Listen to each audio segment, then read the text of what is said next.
Okay. What's up, everybody? Good morning. Welcome to a Friday edition of Morning Scone presented by Brock, the Baton Rouge Orthopedic Clinic Parish Construction and Roofing. If you need an orthopedist, you go to Brock. If you need a roof, you call Parish. Remember, Unique Physique, uniquephysique.com, Restored Motions, restoredmotions.com. Tell you about all of our great sponsors as we move throughout the show today. Remember, sponsors are always linked in the description on YouTube and tagged on Facebook, although I'm not seeing the YouTube video in YouTube Studio, which is a little weird. So I'll have to go back and add it later. Where is it? Where's this video on YouTube? I did put it on YouTube, didn't I? Yes. Fairly certain I did that. Yeah, we're there. Weird. Okay. Anyway, all right, I'll have to go add it later. All right, y'all. Good morning. So Brian Kelly met with reporters on Thursday after practice, counting down LSU and Ole Miss. How y'all feeling about the game?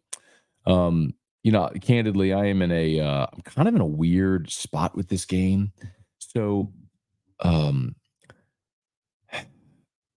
we did our Locked on LSU crossover episode, Lean Ole Miss, did my Locked on LSU episode, which is published for today. I wanted to be consistent, and I guess here's the thing. I'm telling you really where I am right now, why I'm conflicted about picking this game. And normally I'm very convicted, not conflicted, convicted. I know who I want to pick to win, and I pick the team I want to pick to win. When the season started, and we will get to the Kyle Parker news. Kyle Parker out for the season with a tricep injury.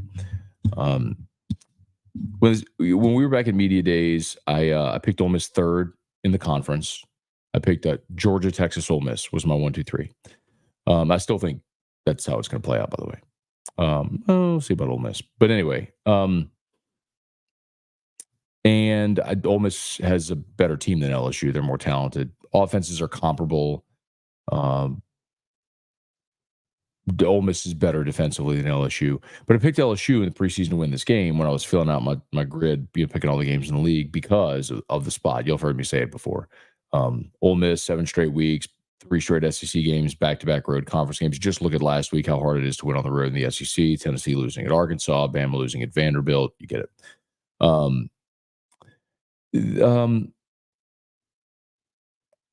And then LSU coming off a bye. If the roles were reversed, meaning if this game were in Oxford and Ole Miss were coming off a bye and LSU were playing its 7th consecutive week, 3rd consecutive conference game, back-to-back road conference games, I'd pick Ole Miss in a blank. I wouldn't even think about it.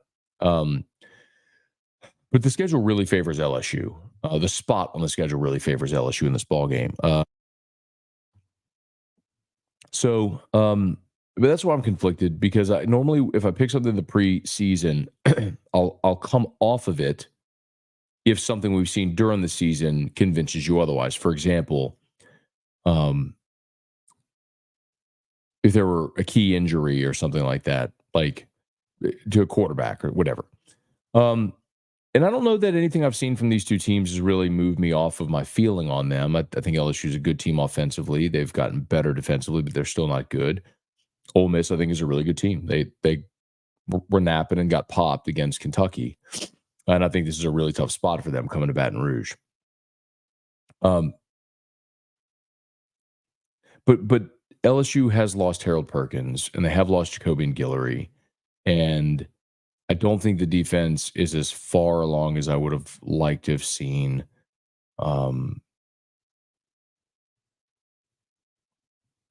I really think the Trey Harris thing is so big in this game. It's very hard to pick. I just still leaning under in this game. That's my play. I think this is a game that just mirrors that USC game. It's just, can you make a play late? And I hope they can. But I have to pick it today on air, and I have to pick it for LouisianaSports.net. And I kind of feel like I need to pick Ole Miss because I think they're the better team. But the situation, all the things I talked about haven't gone away. Same reason why I like I like A&M in 2 weeks. I mean, LSU will be playing its third consecutive conference game, back-to-back road conference games. I think that's we just saw it. Missouri went in there, lost 41-10. It's a tough place to play. LSU hasn't won there since 2016. I think that's going to be a really tough game for LSU to win. So maybe there's a little desperation. They got to win this one. We'll see if they can get it. So I keep waffling. I can't really decide what to do. Anyway, so Kyle Parker's out for the year. Triceps injury. Really disappointing for the receiving core for LSU. You've been without Chris Hilton all year. Parker was the one that replaced Chris Hilton. He got injured against USC, missed the Nichols game, was back for the South Carolina game. Had a great touchdown catch against UCLA, but apparently hasn't been able to play all the way through that triceps injury. So wish him well and getting better. You hope Chris Hilton comes back now. One of the things Brian Kelly mentioned, I thought this was really interesting. When Brian Kelly was meeting with reporters on Thursday, one of the things that he mentioned, the names he mentioned, as far as receivers that could potentially step up with Parker out and with all these injuries, CJ Daniels injured, still unknown about Chris Hilton if he's going to play. He did mention the two freshman tight ends, or I guess the two young tight ends with Kamorian Pimpton and Trades Green, who are great pass catchers, great options, and big long targets. The other thing was he mentioned Jelani Watkins, and Jelani Watkins is like a true legit track star speed wide receiver. And I was trying to look through my notes when I was doing Locked On. I couldn't find it, but it's in here somewhere. So Watkins, it might have been. I think it might have been the first day. I think it really might have been the first day of fall camp.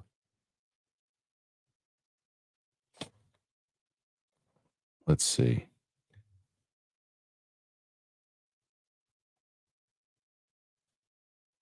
Maybe not the first day.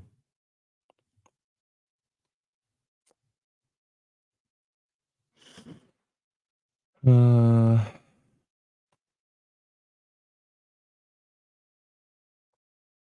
if this is it.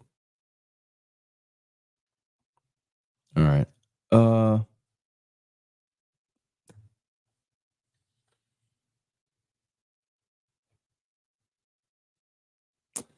Trying to find it. There was one of those 11-11 periods early in fall camp where Jelani Watkins, where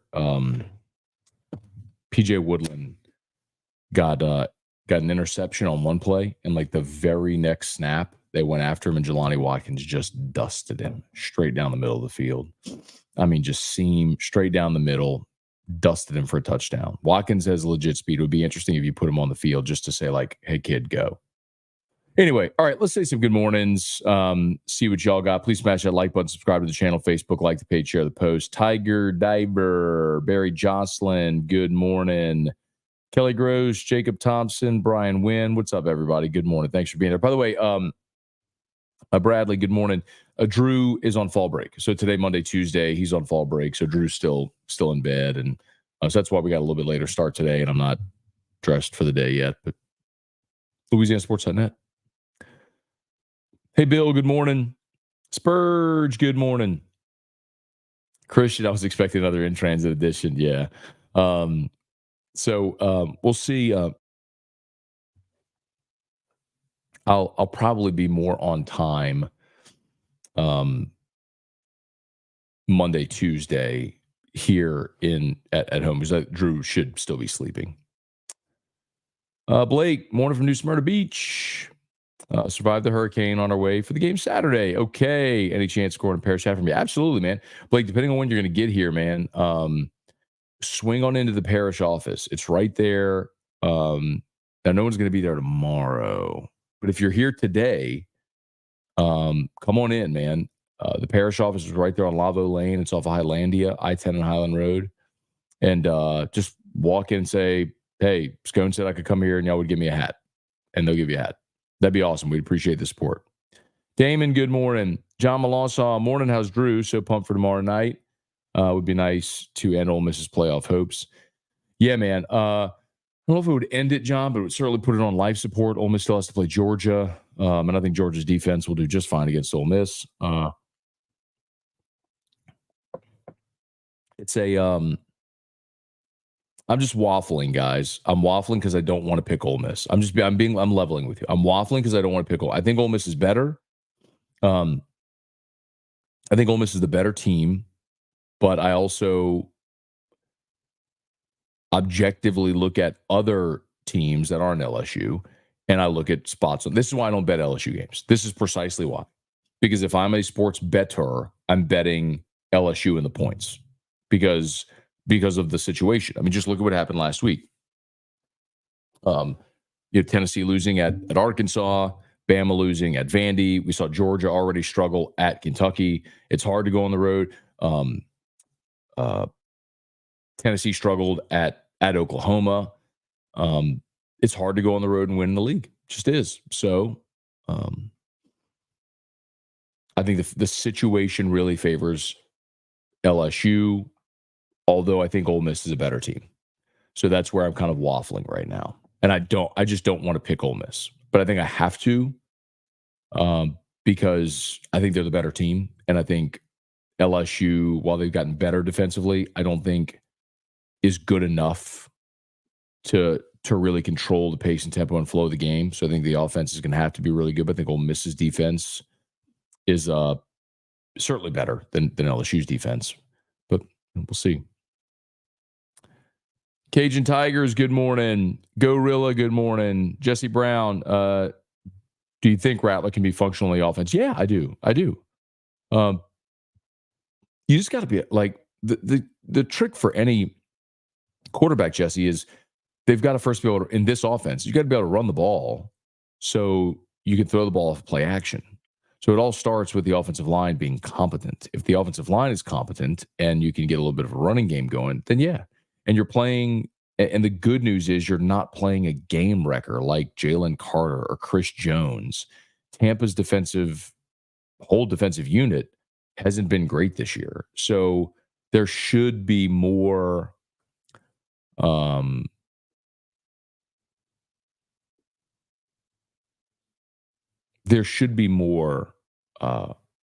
offensive opportunity for the Saints Sunday.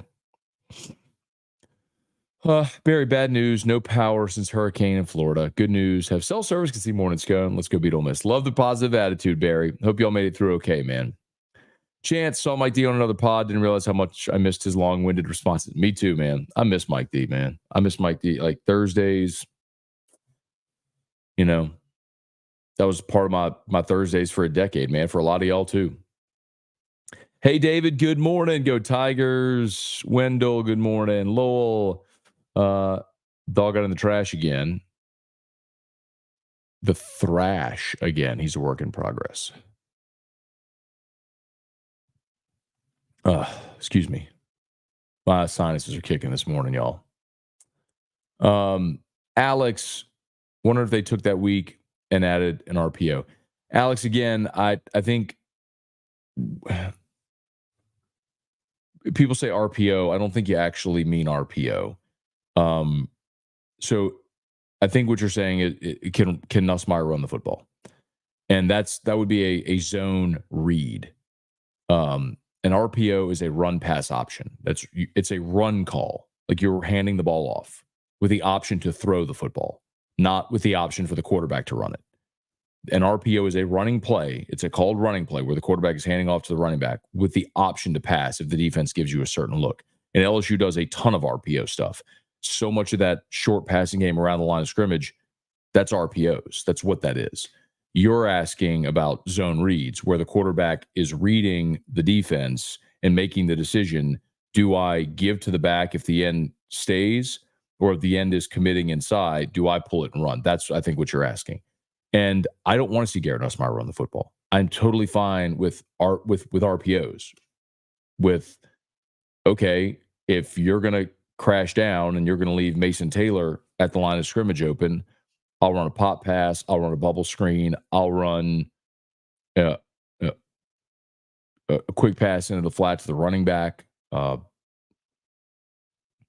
So I'm not interested in seeing Garrett Nussmeier run the football. I'm not interested in seeing Garrett Nussmeier injured, subjecting himself to hits. That's the surest fire way to make your season go down the drain in a millisecond. there are ways that you can combat a defense overcommitting to the handoff, and that's with an RPO, which is what you asked about, but I don't think you actually asked for the right thing. I think fans keep saying RPO, thinking they want Nussmeier to run the football. That's not what an RPO is. On the ground a couple miles from Asheville with my crew and skid steer, saw his rope full kit battling local roadblocks and FEMA BS. Donate locally, keep these families in your prayers. Well said, Gorilla. Good on you for doing the work, man. Hey, Matt, good morning. No in-transit edition, bummer. Also bummer about Devin Sheeran. Yeah, man, Devin Sheeran, the big pitcher from Mount St. Mary's, torn ACL, done for the year. That is a real bummer. I mean, that's a guy that throws 98, talked about him a bunch, during the summer when he committed to LSU, part of the number one transfer class in the country. The good news for LSU is you do have plenty of arms. And Chase Shores is back, and he's pitching this weekend in fall ball, and you're excited to see what he looks like, very likely at the front of LSU's rotation. Ransom Antoine, morning, Matt. You helped me through this Atlanta traffic. Rookie quarterbacks always did well against the Saints. It's our turn to have a successful rookie, right? Yeah, I don't know when the last time the Saints really played a rookie quarterback, so it's a good point. I mean, I think with the rookie quarterback thing, there are some high-profile instances like when RG3 was a rookie and came to New Orleans and beat the Saints in the Dome. There's some of those, but I mean, think of it last year. LSU played Bryce Young, beat him twice. They played Tommy Cutlets with the Giants, beat him. They played Tyson Bagent with the Bears, beat him. So they played C.J. Stroud last year, and Stroud didn't play well against the Saints, but the Saints lost that game. Anyway, Roll Tide 99. Any sleeper games you would say look out for tomorrow? I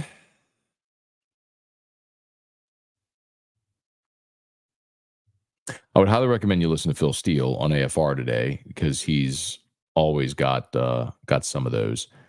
I think probably what a lot of us have maybe slept on a little bit are some of these teams. Well, first, how about this? This isn't a sleeper game, but how about Penn State going to USC? USC coming off a pretty embarrassing loss to Minnesota, but Penn State is traveling across the country, and so this is a really interesting stat. Teams that have traveled in this new Big Ten that have traveled multiple time zones are 1-8. How about that? The only team to win was Indiana, winning at UCLA. So Penn State now has to go from Pennsylvania to Los Angeles, crossing 2 time zones, playing 3 time zones over. That is Penn State's a 3.5 point favorite in that game. That's one where I say, look, Penn State's 5-0, they're number 4 in the country, and I think they're a really good team. But that's one I'd say be mindful. That's one where you just kind of look and go, Ohio State, it's not a sleeper game, but Ohio State going to multiple time zones to play at Oregon. That's gonna be tested. The two top 2 teams in the Big Ten right now are both traveling multiple time zones to the West Coast. So that's the angle I would say look at this weekend. Hey, Lowell, good morning. Read that one already. Oh, are you quoting something, Lowell? Christian, historically, home team has won in this series. That's true. I think the last time the home team or the road team covered was, I think it was 2019. Last night, I went back to watch your AFR segment on the Monday after the Burrow night. Made me proud to be a Cajun. Got me fired up for the game Saturday. There you go, Brett. Yeah, that was a great night, man. Boy, that was fun. Cajun Country morning, sir. Really enjoyed the crossover episode. Had a flashback of a scenario when Carr gets hurt and Rattler balls out. I doubt it, but hey. I mean,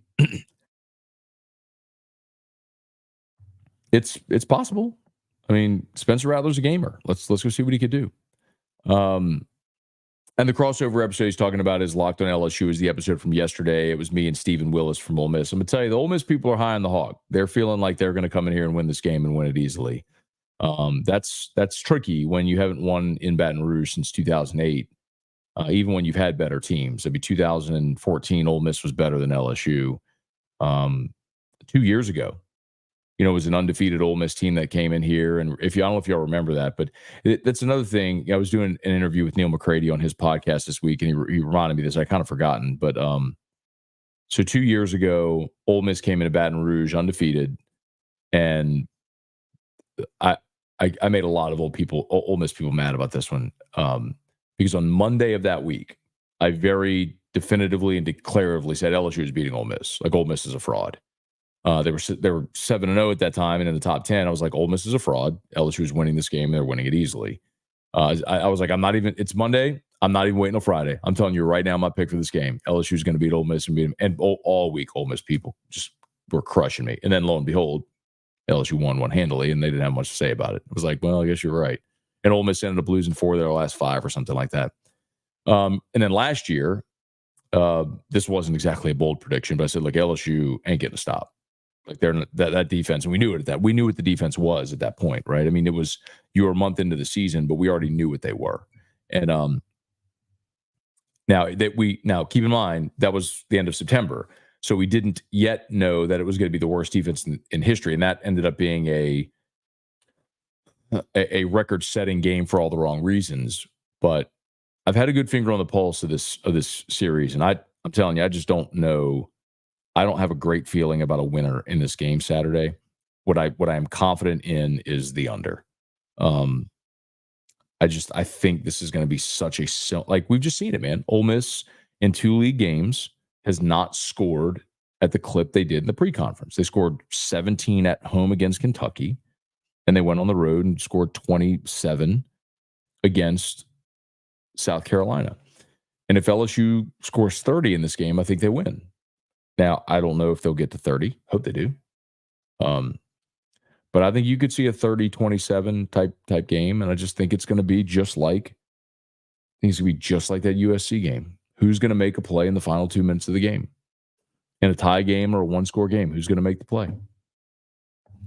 And so when you have those situations, it's a legacy type game, right? It's Jacob Hester against Florida. I understand that was a number 1 deal and all that stuff, but it's that type of stuff. It's why we remember Flynn DeBird. It's why we remember Matt Malk to Skylar Green. It's who, when the game is on the line, is going to be able to go make a play to win the game for your team. And those are legacy type games. So I think you have one. That's on the flip side of it. That's why Alabama people forever are going to talk about A.J. McCarron hitting T.J. Yeldon in the flat and the Yeldon run in 2012. I mean, think about it. I mean, we've talked about this over the years, but that Yeldon play, everyone talks about the 2011 national championship game being the one that sort of was the pivotal moment. It wasn't. It was that Yeldon play, because if you hang on, if you stop Yeldon and you win that game, LSU goes to the national championship and plays Notre Dame and beats the hell out of them. And now you've avenged the loss in the championship from the year before. Les gets his second national title. And who knows what happens from there. But Yeldon scores. Bama goes to the championship game, beats Alabama, or beats Notre Dame, wins 2 in a row. And so there's a butterfly effect of that whole thing. But anyway, that's why I think, you got a legacy game on Saturday. Alex, praying for all these affected by hurricanes. Well said, Alex. No doubt, man. We are.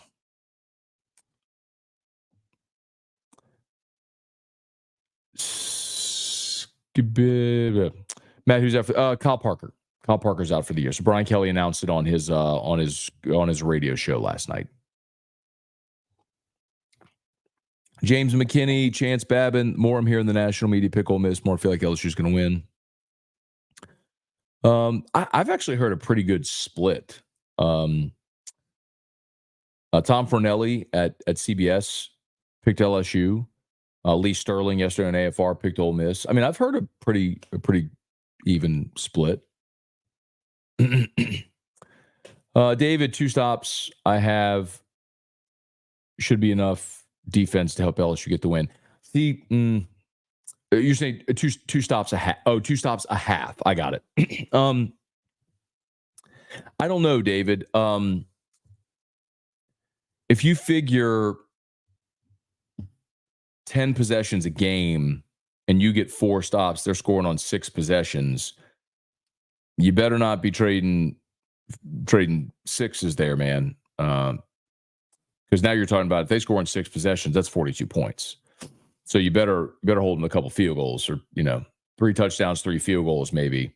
That's 30. I could see that type of game playing out, David. 3 touchdowns, 3 field goals, put you at 30. I could see that playing out. But you got to make sure they're 3s, not 6s. Hey, Chris, good morning. Hoping Death Valley shows up. Oh, dude, I don't know that I agree with 28-17. I don't think LSU's defense is holding Ole Miss to 17. But I do think Death Valley is going to show up, no doubt. I hope Spencer Rattler becomes Brock Purdy takes this job. Me too. One of the things, though, we got to consider when you're talking about Brock Purdy is he has the most talented roster in the NFL. I mean, it's not just like Brock Purdy's awesome. Like, what I would say is this. Put Brock Purdy on the New Orleans Saints. Is their record any different? Come on. Put Patrick Mahomes on the Saints. Lamar Jackson on the Saints. Is the record different? Hey, Brian Penn, good morning from Columbia, Louisiana. Don't know if you've seen this or not. Is it true the NCAA is eliminating the letter of intent? Yes. That happened on Tuesday or Wednesday this week. Yeah, so no more national letter of intent. There's a lot of, I think, just misunderstanding about the letter of intent. You only sign a letter of intent once ever. So, like when guys transfer, they don't sign a letter of intent. They sign a financial aid agreement. But the national letter of intent, you only sign one ever. When you're, coming out of high school and you sign a letter of intent with whatever school you're going to sign with, and that was meant to be a binding contract that bound the player to that school. And if they wanted out of the letter of intent, they would have to sit out. Well, they've already eliminated that or instituted the transfer rule, right, without having to sit out. So it's like, what's the point of signing a letter of intent? Essentially, that rule a year ago made the letter of intent irrelevant. Hey, Brad David, good morning. Aaron Hornsby, good morning. Daniel, LSU's offense will move the ball and score. Need the defense to be consistent, make stops throughout the game. That's it. They just got to make stops throughout the game. Yep. Ole Miss hasn't won at LSU since 2008. That was Jevin Sneed, and that was a 31-13 type game.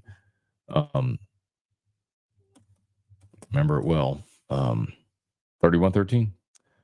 And it was just not ever close. They were up 21-3. LSU scored right before half to make it 21-10.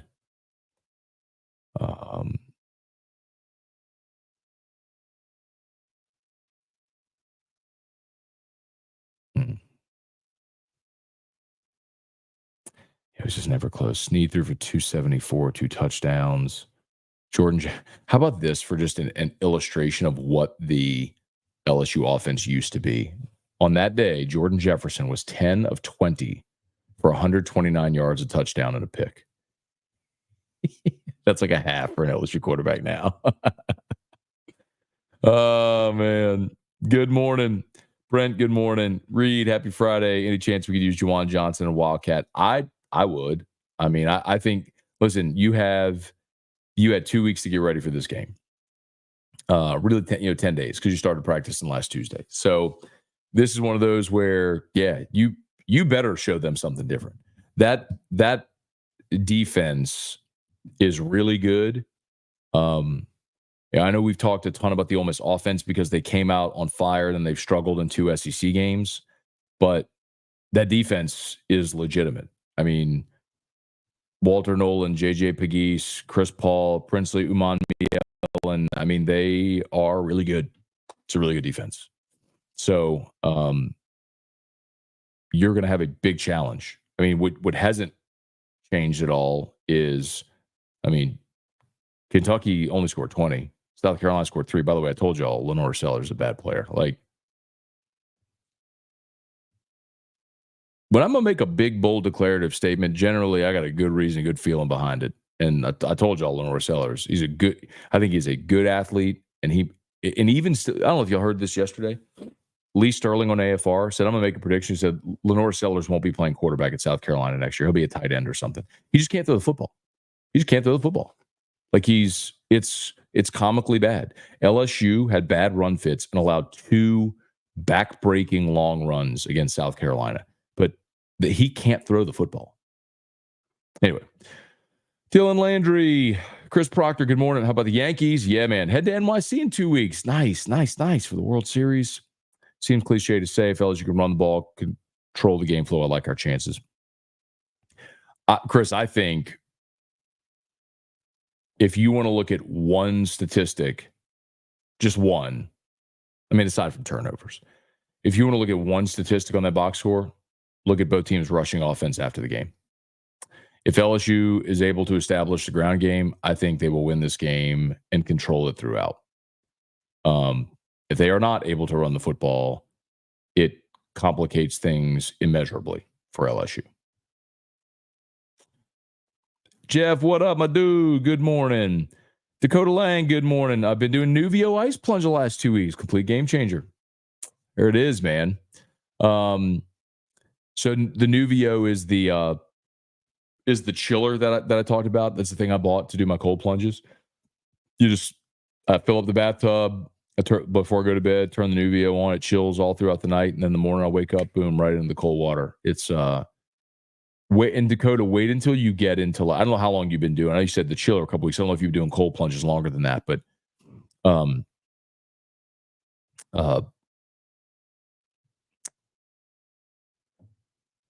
wait until you get to like month 3, 4, 5, 6. Like the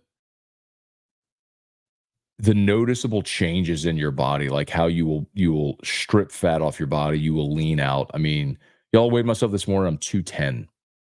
So I was last year at the end of football season was the biggest I ever got. I was up to 248 pounds. If you look at pictures of me from a year ago, you go, oh, that was the biggest I'd ever, and it scared me because I've never been 250, and I was like, I don't want to push. So that's when I hit 240. I was like, oh. So that's when I started making changes. A little while, like in the springtime. Early part of the year, maybe early spring, is whenever I found the Gary Brecka stuff and started doing that. So that's when I started doing the cold plunges, the genetic methylation test, taking my right supplements, worked out my diet, all that sort of stuff, and made some changes that I've been really consistent with. So it's been to that point, but you get to this point, man, like 6-8 months in, you'll very clearly notice. So I'm at 210. I mean, I always said the best I ever looked in my life. I was in college. I was 205. I was working out all the time. So I was 205 and I was solid. Like I was, kind of had little abs and was just 205 and solid. That's how I've always felt the best at that weight. So we'll see. Another 5 more pounds, get down to that weight, see how I look, and unless if I want to keep losing or maintain or whatever. But I hope you enjoy it, man, Dakota, and you keep going, man. If you feel good now, just wait until you get to like it's part of your day, literally every day for 3 months, 4 months, 5 months, 6 months, and you're gonna like you will so noticeable, like you will start to notice in your body your difference. Hey, Abner, good morning. Let's see, Cajun Country got an email about a roofing contractor arrested for fraud. Saw that, dude. Saw that. Like, it's why I always say it. It's not just like a tagline. I mean, like do business with someone you know. I mean, it is our catchphrase, our tagline, but it's just here. Like we just see it all the time, man. We hear these horror stories, So yeah, like just even if you don't call Parrish, call a reputable company. Call who the ones are that are here, that are local, that are reputable. Like just call a reputable company. Matt, what do you think about LSU's baseball weekend rotation? Yeah, I think they're going to be really good, man. I think you've got probably 5 or 6 guys that are all going to be vying for those spots. And the one thing I'm certain of is Chase Shores is going to have one of them. Where he is and where they fall is going to be interesting. I mean, think about a guy like Zach Cohen, who we all saw last year in the regionals. Well, he didn't pitch, but we talked about him so much last year in the regionals because he was their Friday night guy and for Wofford, and now he comes here like he was Wofford's Friday night guy. He's got to battle for a spot in the rotation. He may end up being like a mid relief guy. So, they got arms, man. All right, please smash the like button if you would. Subscribe to the channel, Facebook, like the page, share the post. Glad to have you aboard with us here. As always, shout out to Brock and Parrish. Hey, remember Brock at the Friday night clinic is tonight. All throughout the high school football season, it's a service Brock has offered for decades. I mean, they were doing that when I was playing. It's a free Friday night clinic. Any football player, athlete, cheerleader, band member, anybody that gets injured on a Friday night, you can go see an orthopedist absolutely free at the free Friday night clinic over at Brock on Bluebonnet. And of course, Parrish Construction and Roofing. We'd love to help you out. Do business with someone you know, parrishbuilt.com. Unique Physique and Restored Motions. Unique Physique, that's semaglutide, tirzepatide, the once-a-week injections for weight loss. Lowest prices, never any contracts. You can do the whole thing over telemed. They can ship your medicine anywhere in the country. UniquePhysique.com. Let's see. Mark Spencer Rattler was named after my favorite 80s hair metal band. Was that true? Oh, no, never mind. That's his last name. Never mind. You never know what parents would name their kids for. Patrick, morning. Had to be this afternoon for Birmingham. Ready to see us kick some Rebel tail. LFG. Rex, good morning. Let's see. Diddle-a-diddle-a-diddle-a-dop.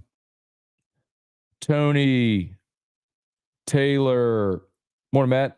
I've had the Go This Way song stuck in my head from you and Drew. What is it from? Did you make it up? So, yeah. Whenever Drew and I are riding around in the car, he likes to tell me which direction to go. So that's how I've worked on him with like what is left, what is right, left, right, straight, all that sort of stuff. So I'll say, which way do you want to go? And he'll say, go this way. And it's not really a song. Drew just sing songs everything. Now I'm his dad, so I think it's adorable. But that's what that is. Go this way, and that way. Like that's just him, his little sing song. So, David, good morning. Mark,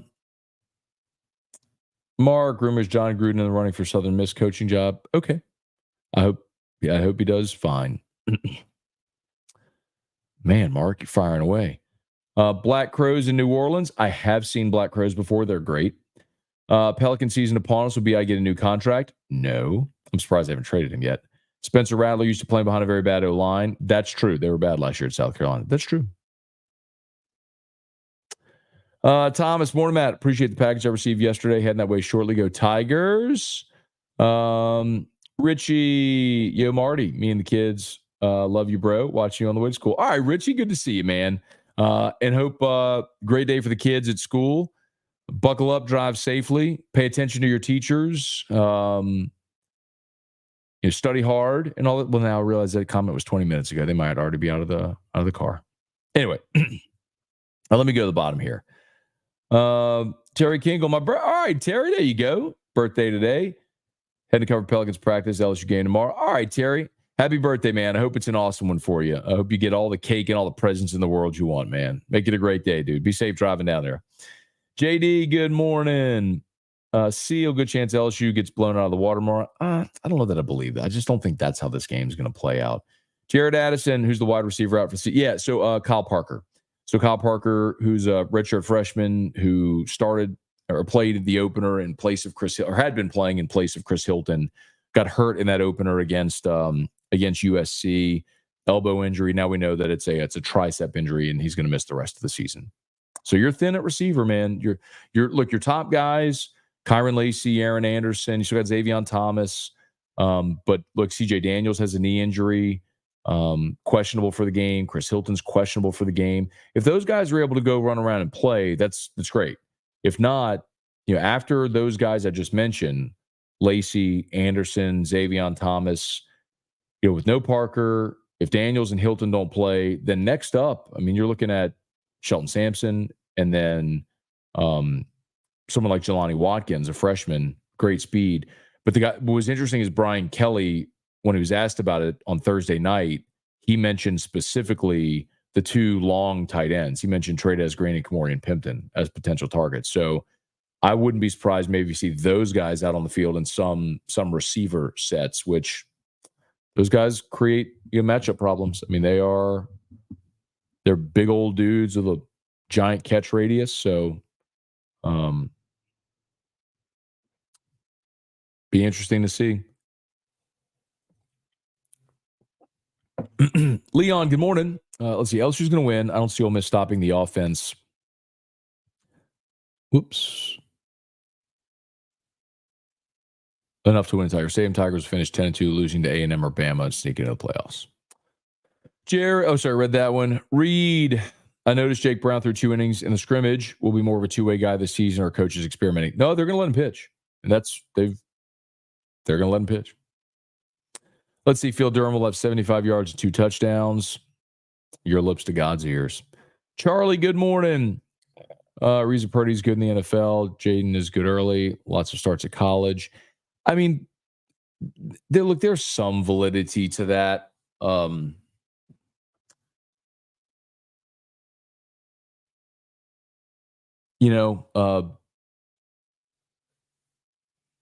think you can look at a guy like Anthony Richardson, who started 13 games. Mitch Trubisky started 13 games. And Mark, I do think there's some validity to that. But I also think the situation you go to matters. What they're asking you to do. I mean, Peyton Manning was a 3-year starter in college, actually part of his freshman year as well. And his rookie season in the NFL, he set an NFL record for interceptions in a season. They went 3-13. I mean, so much of it is the situation you went to. Let's see. Did I miss something about Kamara?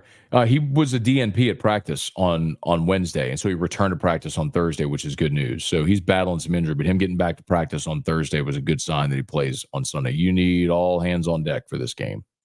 Josh, good morning from Oak Grove. Going to the game, going to be yelling the whole game. Watch Jackson Dart melt into thin air. That'd be awesome. Lisa, good morning. J-Ro, good morning, y'all. Good morning. Let's see. Get a few more in here and we'll get out of here. Please smash that like button if you would. Subscribe to the channel. Dane, good morning. JD. My son's a Vandy grad, but they had the week of their lives, man. Matthew, let's see, last one. Morning, Matt. I was in northern New Hampshire the other day. Met a Bama fan. I welcomed him to their Les Miles era for Bama. Of course, he didn't like it.